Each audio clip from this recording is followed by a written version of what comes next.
Hey Nintendo fans and collectors, Lithium here from my channel Nintendo Collecting, and this is collecting tip number 94, when others disapprove. If you have a collection or you are a collector, you will likely encounter people in your life, your family, your friends, or even your significant other that just disapproves of your collection. They may just say, this is stupid, this is costing you a lot of money, so I'm going to go through 5 things to keep in mind as answers, because I think as a collector, you're going to run into these problems, so a tip is just to have some answers in mind when they do throw some things at you about why they disapprove of you collecting. My fiance is actually here to help me with the video for 5 things that they could say. Number 1. It costs too much money. It costs too much money. I hear this a lot. Look at how much I have. It must cost me tens of thousands of dollars to get everything.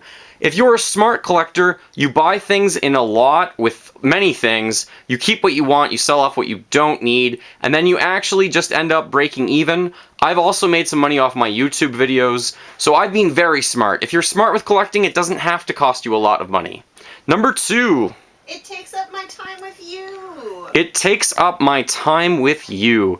Which can be true, however, because gaming is awesome and it's not really like other collections like stamps or hockey cards, we can actually play some of my amazing games together.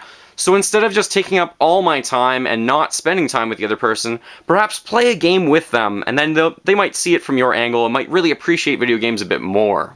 Number 3. How many of these games have you actually played? How many games have you actually played out of your collection? I do hear this one a lot.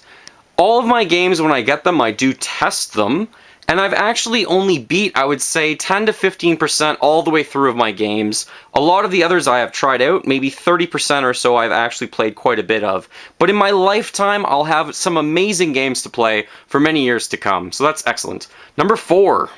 It's taking up too much room. It takes up too much room. Right now I'm using the most room possible. I take all my consoles, I pull them out of the boxes, I display them optimally. You don't have to do this. You could just take up a shoebox. Maybe you could just take up your own bedroom a little bit. You can use as much or as little room as you have, basically, for your collection. So it's your choice, which leads us to number 5.